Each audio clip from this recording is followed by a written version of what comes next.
हमारा तुम्हारा पेंट तो बारिश पड़ जाए तो धुल जाएगा, परंतु उसकी पेंटिंग ऐसी है कि अगर 100 वर्ष भी रखो ना उसे, तो इतना सा भी कलर फीका नहीं पड़ सकता। किसी पंछी पे से कभी कलर उड़ते देखा है? मोर पंख पे से कभी कलर उड़ते देखा है? उस परमात्मा की पेंटिंग बहुत विचित्र है। वो जिसको एक बार पेंट कर दे, उसको जिंदगी में वो जीव छुड़ा नहीं सकता।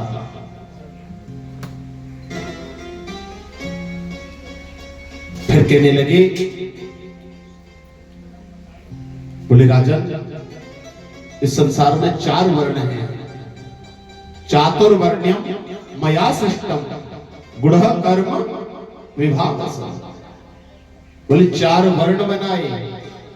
ध्यान दें, ठाकुर जी ने कितने वर्ण बनाए? 4। तो क्या ठाकुर जी ने हमको वर्णों के बीच में बांध दिया?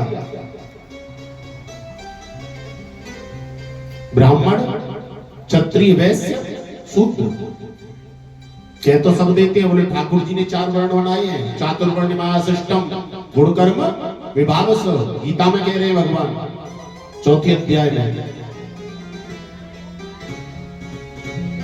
परंतु इसी श्लोक के अंदर ही इसका रहस्य छुपा है। चातुर्वर्ण मया सिस्टम,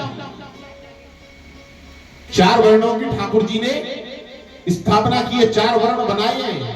परंतु इसके पीछे क्या कह रहे हैं? गुण कर्म विभागस। बोले वो गुण, वो वर्ण 4 वो नहीं है कि ब्राह्मण के घर में ब्राह्मण पैदा है तो वो ब्राह्मण है, क्षत्रिय के घर में पैदा हुआ तो वो क्षत्रिय है, वैश्य के घर में जो पैदा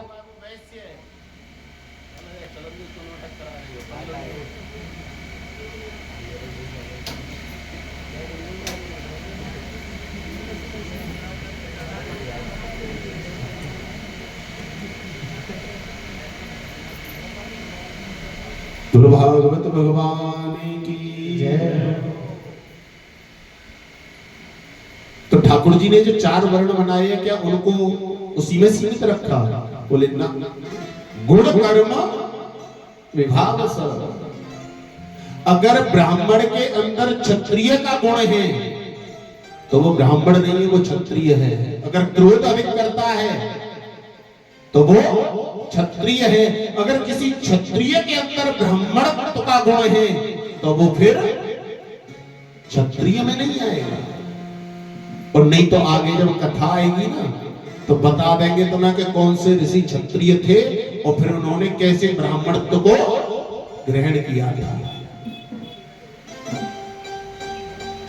गुणों के आधार पर वर्ण की संरचना है।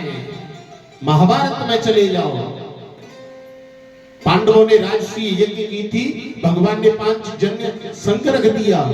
बोले यज्ञ पूर्ण हो जाएगी तो ये अपने आप बच जाएगा। भंडारा हुआ, नहीं बजा। युधिष्ठिर का भगवान कैसे? बोले मेरा भक्त भी नहीं आया। कौन थे वो? सुपच वाल्मीकि जी की कथा आती है। द्रौपदी के पास में उस अन्नपूर्णा माता के सामने, रसोईया के सामने बैठ करके उसको भोजन कराया, तब जाकर के यज्ञ पूर्ण हुआ। वो कौन थे? हमको अपने गुणों के अंदर जो हमारे गुण है ना, उनका विशेष करके ध्यान रखना चाहिए। क्षत्रिय के अंदर तामस क्यों है? क्यों है क्षत्रिय के अंदर तामस? क्योंकि वो ठाकुर जी ने दिया ही इसलिए। अब अगर ठाकुर जी की विशेष कृपा रही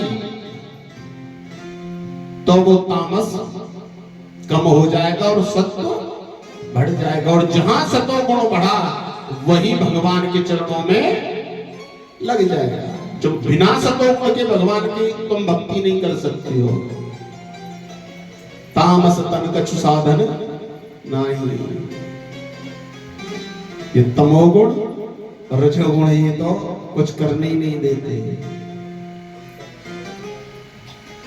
तो ठाकुर जी ने,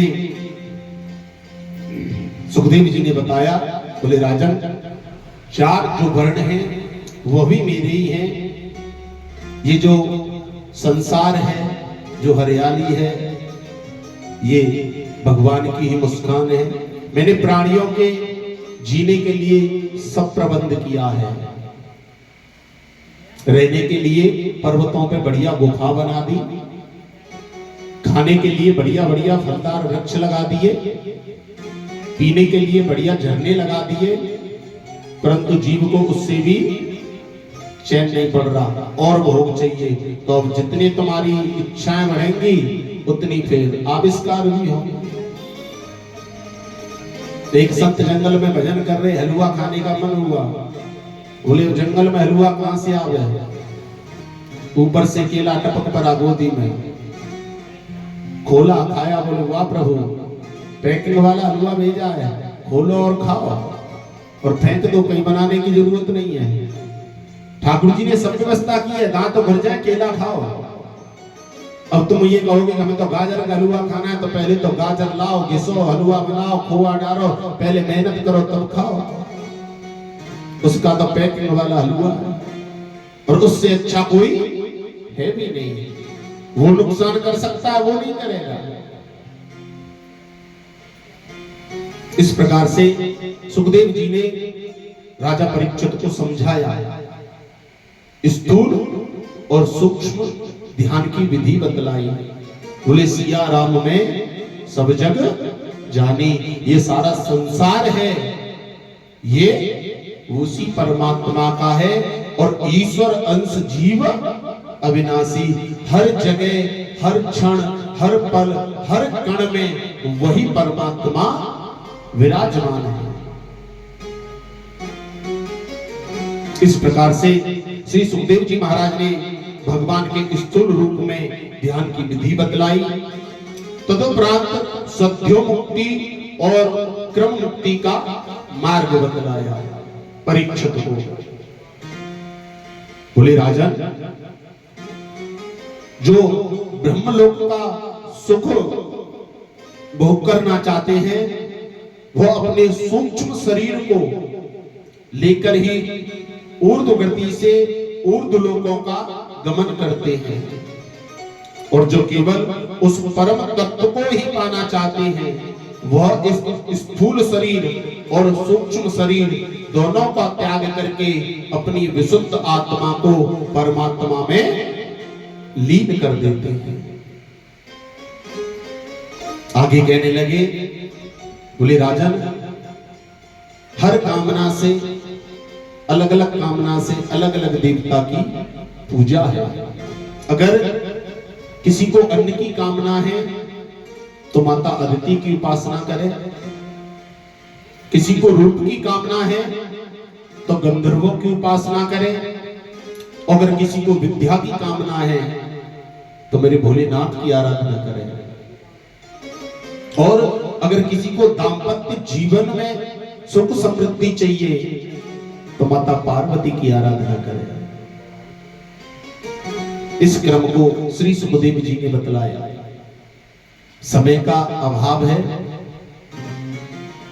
अगर एक नजर भगवान शिव के परिवार पर डाली जाए तो संसार में जैसा भगवान शिव का परिवार है, नारायण का भी है।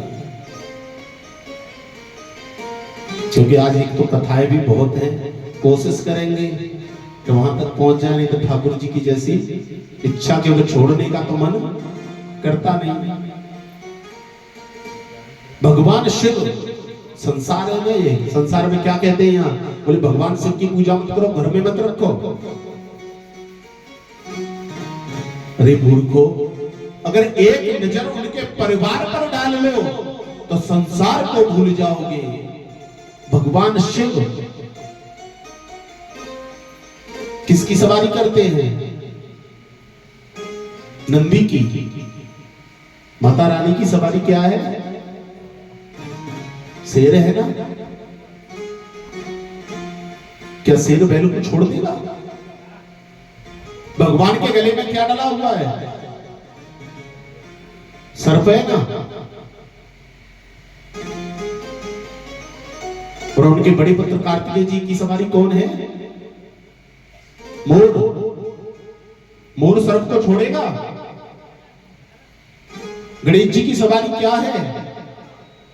क्या सर्प चूहा को छोड़ देगा? जहां सब एक दूसरे से विपरीत हैं, जहां एक दूसरे में सबके लिए 36 का आंकड़ा है, परंतु वहां भजन का प्रभाव है कि सब मिलजुल करके एक स्वर में एक ही नदी में पानी पीते हैं और एक ही जगह सब खाते हैं। वहां किसी से कोई बेमनसता नहीं रखता है।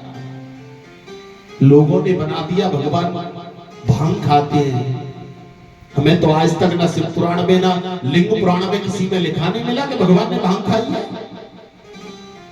अगर या कोई भी कहीं लिखा भी दिखा दे, जिंदगी भर उसकी लंगोटी धोएंगे कि भगवान ने भांग खाई है।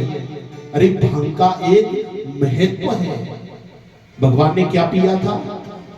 समुद्र मंथन की कथा में आता है, सबसे पहले समुद्र मंथन से क्या निकला था? विष। जब भगवान ने उस विष को धारण किया तो कहां पे रोक दिया? कंठ में। और विष के अंदर कितना ज्वलन पदार्थ है, वो इतना ज्वलनशील था कि जिस पात्र में वो विष आया था उसकी झड़प से ही ऊपर से जो पक्षी निकल रहे थे वो गिरने लगे थे।